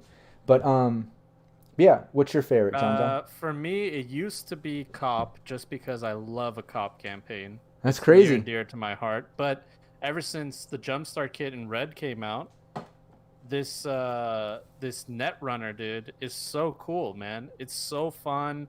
It's fun making the net run for them, the net architecture, how they do things now with the way cyber decks are handled and the combinations of stuff. And it's been such a blast watching my Netrunner and my game figure out how to do things to support the party that I love it. I would play a Netrunner for sure. Nice. I have to agree with you on that. Not that it's my favorite. Fixer's still favorite, but I have become a fan of net running. Like we've all said in 2020, a lot of GMs avoided net running. A lot of players avoided it. It just wasn't as fun. It wasn't, it was separated from the team. That's whatever. not going to happen this time around. Every team's going to have a net run. Oh, and they're going to love it. And they're going to love Guaranteed. it. Yeah. Yeah, a lot of fun. But what about you? What's up? Cop, Patrick. Lawman. Oh, wow. I write mystery novels, and I've always liked the Cop Buddy show, PIs, and it's my favorite campaign type to run. And so fun, GM man. mysteries all the time. Yeah, so it's just it's a blast. So I mean, Blade Runner, the almost prototypical cyberpunk. It's a lawman story. Yeah, It's so easy to throw in plot hooks too on a cop campaign because it's like that's your job. You had to be in the dangerous place. Yeah. And then they stumble on something they weren't supposed to see, and now it's like, it's fun. I love And that so stuff. easy to direct, align it with the proper morals of the character, whether they're corrupt or straight or however they want to play it. It's like like you said, you can send them into things because that's their job, and then obviously you can take it any way you want depending on how they align their morals. It's really cool. Yeah, and I love it. It makes it easy for me to bring in big conspiracy corporations undermining the city and the cops, and it's a blast. So. I would love to explore like a bounty hunter campaign, like Dog the Bounty Hunter style, like going around with your buddies capturing dudes. That's fun. Yes. That'd be cool. Yeah, there should be some like cyber psychosis, like what are they called? Sea SWAT. Yeah. Yeah. That would be Killing, definitely cool. cyber psychos. That's fun. The other thing I wanted to do with this initiative, and then we'll go into. I see in the chat there are a couple more questions. We'll get into that before we wrap up. But one last thing I kind of wanted to do in this little sort of fun initiative question thing, and I hope to do this each episode. We can do like little fun stupid things like this, just to add in. Sure. But let's go in order of the initiative. You can see it goes Phil, then me, then John, then Pat, Phil, me, John, Pat, and just keep going in order. Everybody name, and it could be from past, present, or whatever, anytime, your favorite, or just an appreciated or music you like, a band or an artist, a rapper, a DJ. Music has always been a big part of my life. I was a touring musician back in the day, and I've been in numerous projects. I have multiple albums out, and done some cool stuff in the music industry. And I always feel that music kind of shows you people's personalities or passions and stuff, And don't say you don't like music, because to me that's like somebody saying they don't like animals. Fuck that. Those people exist, man. Something's wrong with those types of people. Yeah. Silence. But let's go in order and let's see how it goes. Let's at least do a few rounds of that, and everybody just name it, and we'll see if we can just name off some. It can be from any time, kid to now, Give whatever. it to us, Phil. Let's do it. Phil, go for it. So I don't really like music. No. How dare you? I've actually been on a bit of a Radiohead kick at the moment. Love Radiohead. Been going back through the discography. So I've listened to the one that's really stuck with me again is the Bends, some early stuff. And I listened to Kid A yesterday and just had a blast with that. It's really, really awesome. So, and the one I've been sleeping on, In Rainbows, I hadn't really listened to it that much. And the thing I love about Radiohead is you can see their evolution through their stuff. They have this distinct style, but they still evolved over the years. Just yeah. They've always seemed deep with their lyrics and what they do and their emotions behind it. But then, like you said, they've kind of progressed their talent over time to match that, I feel. Yeah. Their diversity within their instruments and everything. But way back in the day, they also did some acoustic releases, which I really liked, of their original versions, which were really fucking cool and emotional. For me, okay, let me just keep this moving. Pantera. Fucking old school Pantera fan. I love that. I've seen them so many times. I'm a big mosh fan. I love stage diving and moshing. When I used to do shows, that's what we would be into. We had a whole dance squad. I'm heavily into that shit. Pantera. Okay. I have two that heavily influenced my life. Well, say Tupac one, because Shakur. we're gonna keep the rounds going. Well, I'll do it fast. Tupac, just because of his whole story on the streets and everything coming up and life and stuff like that. And then second, Daft Punk, because of how they've evolved and they've changed their music style, but they want to explore different parts of music, and they think there's magic in music, and that's what I love about them. Oh yeah. Pat? AC/DC. What was that? Akadaka. I didn't hear it. What? AC/DC. Oh, cool. AC/DC. Hell yeah. Nice. Yeah. Hell yeah. Yeah, sorry, Australians sometimes call them Akadaka, and I think it's hilarious. That's funny. Phil, you got another one? New York rock band, Yeahs. Oh, cool. I love Karen O. Total wild woman, absolutely nuts on stage, and their music is just really gritty, grimy, and energetic. Really love them. Yeah, I forgot about them. That's cool. I'm glad you reminded me. I enjoyed them back in the day. For me, another old school one for me when I was a kid is Butthole Surfers. I really liked their just rowdy punk rock, not give a fuck sort of music, and I've seen them live like 100 times. I got to chill with Gibby Haynes. I've seen his solo project on tour, got to book them, and I love everything about them. They're just crazy as hell, and the most rowdy shows. I remember seeing them in Orlando, Florida once in this 2-story club inside, and people were climbing out on the rafters and falling down onto the pit and stage diving, and then he took a cymbal upside down and filled it with alcohol and set it on fire and was hitting it, and it was catching the Mighty Mighty Boss Tones crystal ball on fire, and the roof caught on fire, and they had to put it out. And it was they're just fucking nuts. The first time I saw him, he was shooting off a shotgun over the crowd, like with blanks, obviously, but shooting beach balls and stuff. Like, just, they're nuts. I love them. But, all right, John. System of a Down. They're Armenian. I love their music. I love everything that they do, and I love them growing up, too. So, System of a Down. I got to open for them. Back when I lived in Florida. Yeah, my old band D-Root had a big festival. I got to play with a lot of really cool bands back then. Yeah, Patrick. All right, I'll give you the other side of me, which is the Russian subversive composer Dmitry Shostakovich. Oh, wow. Oh, wow. Just a cultured man you are. Yeah, you're making us look stupid. I'm all talking about moshing and getting rowdy, and you're like... I love it, dude. I love it. Good. Oh, yeah. Phil. So I'd like to talk about Fortet.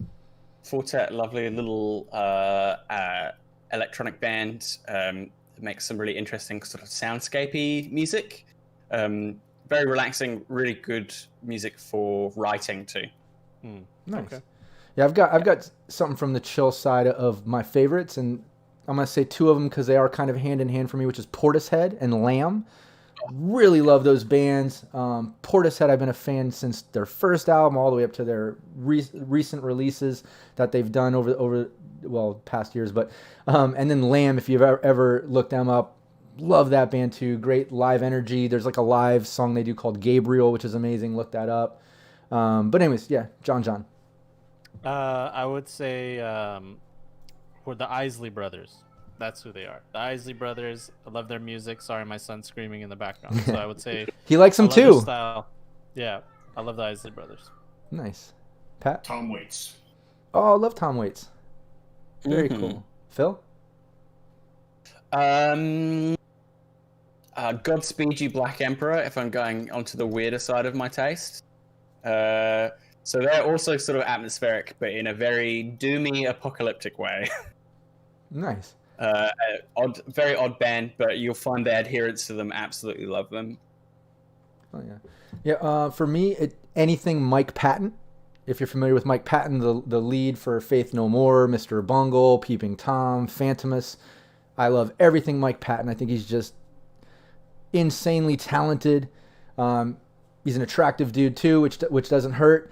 He's just got like a cool style to him. But yeah, all kinds of styles from singing to screaming. He has such an octave range in his vocals and style range, and the musicians he messes with are just so talented. It's unbelievable. So anything Mike Patton. John?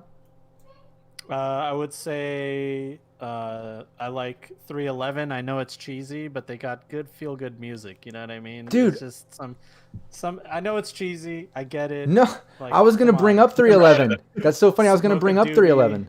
Yeah. They're a stoner band that is like old school pop music. Cool. 311. I was gonna bring them up because they were one of the coolest bands I went on tour with, dude. Like I met them on the Warped Tour. I was touring the Warped Tour, and our manager hooked us up with their manager. And was like, hey, after the show, back lot on Warped Tour in every city.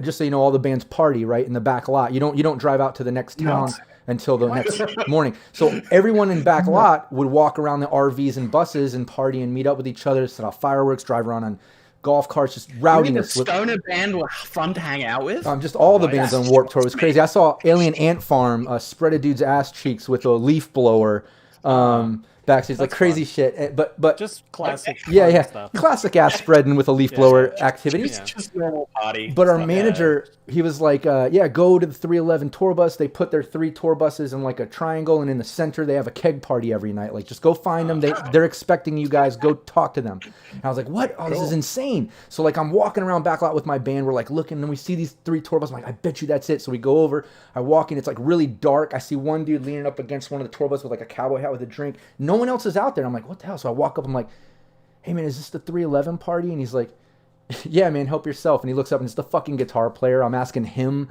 if it's the 311 part, you know? And like, I felt like an idiot. But then they all came out. They're like passing bottles to us, smoking with us, all this shit. Then after, you know, we exchanged numbers, hung out different nights. Then when we got back, we got to hit the road and open up for them in arenas and shit. Like we did an arena show at the UCF arena back in Florida and stuff. And like, they were just so down to earth for how famous they were. You know what I mean? Like, they're just really, really humble dudes, like really cool. So I was going to bring that up because of that. Like, I'm a fan of their music, and they're so big yet so humble. But yeah, Patrick. I am going to go rest in peace, Eddie Van Halen. Oh, nice. Yeah. That was my first concert ever, Van Halen. Yeah. That's what got me into guitar. Yeah. That's awesome. Very yeah, good. rest in peace, Eddie Van Halen. That's sad. Phil. Folk singer Hosier. never Love heard. his music. Often sing it in the shower. Just a little insight to my life. Yeah, just really. Can we get a sample? wonderful- No, not at all. Definitely not. No. I did 3 years acting school. We had music and singing classes. Still don't want to sing in public. That's No, he's a really, really wonderful Irish folk singer with just gorgeous lyrics, wonderful voice. Yeah, really worth checking out. nice. Yeah, for me, a little more modern times for me, like getting older. I guess like I named some of my childhood favorites, but I love Tech Nine and anything strange music. Like I'm a big fan of Cess Crew. I put UBI was in my first film, Stank Mouth. I love Godimus too. And yeah, I just love those guys. I do a song with them called Down Like That. You can look it up. My solo project is called God Pawn. But yeah, anything strange music, Tech Nine, Cess Crew, they're like my favorites under strange. Okay. If I'm gonna go into this route in this genre, I would say Megadeth. Oh, In that region, if I was to pick a band in that zeitgeist, I would pick Megadeth. yeah. Because I like their style. Very cool. Pat? All right, band old but new to me, but I think they are Chrome Rock. If I had to define Chrome Rock, it is Warrior Soul. Check out the album Drugs, God, and the New Republic. Nice. So, got it. Oh yeah. You got any more, Phil? Or should we wrap this? Pink Floyd. Oh, Yeah, who classic. doesn't love Pink Floyd? Funny story. 2 bands that I've never been into, and yet as a musician, everyone always gives me shit, is Grateful Dead or Pink Floyd. I've just never been a fan. And yet I get everyone I know is like, really? Wow. You know, and I'm like, yeah, I don't know why, but yeah. I get that. Yeah, for me, the other side, since I'm kind of on that rap side now, because like I've done different projects, I love all genres and stuff, but I've been getting down with some Yellow Wolf lately.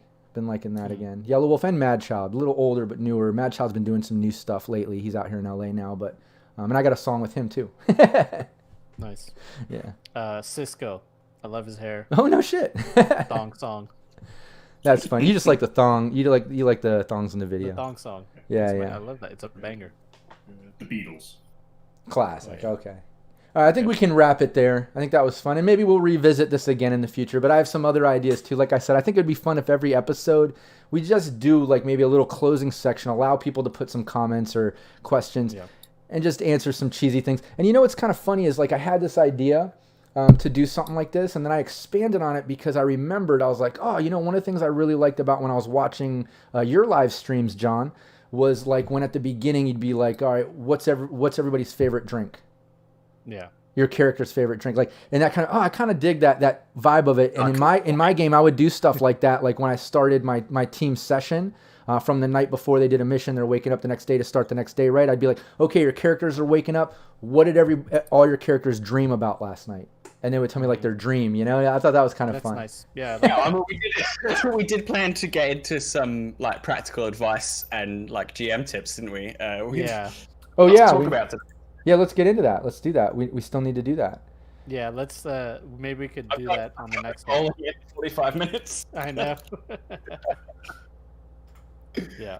There, I've got good. We can do that on the. I actually have to go. To be honest with you, I wouldn't be able to do more. No, that's fine. We've got like 100 subjects we can hit on. Like I said, we're going to try to do this the second Saturday of every month is what we're going to try to plan for. But obviously, if things change, we'll let everybody know. We'll post online. There won't always be so much news as well. So yeah, exactly. And I'm just double checking, making sure there's no last minute questions in here. No, I think we got everybody's question here. I think everybody was pretty much chiming in on the bands and music we were just going. I think we covered everyone's question. Yeah, I think. Oh wait, there's a JonJon. What do you want to say about Tupac? I think he did though. I think he went. I love him. I grew up listening to his music. He had a great message about the things that he went through, in his life being a Black American in the world. And I loved everything. I loved the dichotomy of him being like this hardcore kind of killer gangster, and he was like the real deal, authentic guy. But then at the same time has this amazing poetry. He talks about how he loves his mother, and talks about how women need to be respected in this in the world and stuff like that. So yeah, I just like the dichotomy of him of being like this bad guy but also has a heart. Hell yeah. I want to mention too in the chat, I just saw Chuckles is in there. My buddy Chuckles, Scott Root. He says Yellow Wolf is awesome. Chuckles actually was my security guy on tour when we went on Warp Tour. He was there with me when we went up to 311. I don't know, Chuckles, if you heard that part of the conversation. Remember when we went in there and asked if that was the 311 party, and the guitar player was like right the fuck there. We like asked him.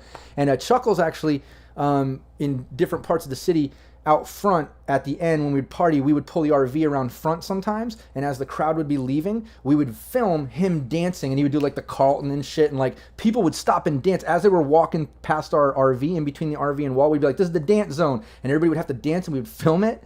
And Chuckles was awesome for that, man. He had so much fun. And then we got back to Florida. We threw a big after party after being on tour. We watched that video that night at the after party. We all crashed, and we used to have hundreds of people over to the house, like after our shows and parties and stuff. And we crashed. We woke up the next day, and the fucking camera and tape was gone from our entire tour. Someone stole it. No. Yeah. Isn't that crazy? Oof. So crazy. But yeah, what's up, Chuckles? I'm so glad you joined us, man. That's really cool. It's ironic I was just talking about some touring stories, and then I saw you in there in the chat. That's really cool. So let's wrap this up. I know John's got to go. We had a great first episode, guys. Let's do this. Let's not stress out the fact that we didn't really get into like the GM tip subjects that we wanted to talk about. Let's just act like, hey, the first episode is all about meet the GMs of the round table. Yeah. We got to kind of just chat. We went over some news, some more Talsorian stuff, and some personal stuff. So it was a good first episode. And next month we'll get into more tips and things that we wanted to dabble in, and we'll take care of that. Anybody watching, please like and share the video, subscribe to the channel. Make sure you go to cyberpunkuncensored.com and look up the GMRT page and show every one of us some support. You're going to see John, and Patrick, and Phil, everybody's links and stuff. Support everybody. We're all pushing some great content. We love the games. We love RPGs. We love Cyberpunk. We love all this stuff, and we're doing it because we have a passion for it. We would really appreciate your support, and we're all doing it together, so let's all support each other and just keep the community growing. Any last words from you guys before I kill the transmission? Let's go around. John. Thank you guys for all the support, and I'm inspired by all of you content creators, even the ones that are not here. I love everything that you guys do. I'm a true fan of all Cyberpunk stuff, so I can't wait to see what you guys have in the future and how I can work with you guys. All right? Oh, yeah. Patrick? Awesome. No, it was great. Really enjoy chatting with you fine folks and having a great time and talking about Cyberpunk and growing the community. And yeah, it's fantastic. So thanks for your support and looking forward to the future. Oh, yeah. All Phil? right. I just want to say thank you, Rob, for setting this up and for inviting me on. It's been really fun. I know you've done a lot of work to get this going and set it all up, so that's really wicked. I appreciate that. And for the people out there, do join the community, because it is a community. We all have Discords, and people out there who are creating stuff, they want to hear back from you. We want you to be involved. So yeah, just chime in. Oh yeah, and I'll just reiterate that fact again. All of us create. We all have podcasts, live streams, videos, stuff like this. Just we're only doing it out of the support. So let's all remember that. No one is paying us a bunch of money to create Cyberpunk content or be passionate about role-playing games and put ourselves out there. We're doing it because we love it. So like, yeah, definitely. Let's all support each other and, keep the movement growing and the community growing. Really love it. But yeah, thanks so much, guys, for joining me. This was just an idea. And then after talking to you guys, we were like, yeah, let's do this. And then I was like organizing it and like, couldn't have done it without you guys. And I think it was a fun time and I'm looking forward to more of it. All right, guys. See you later. Hell yeah. Take care.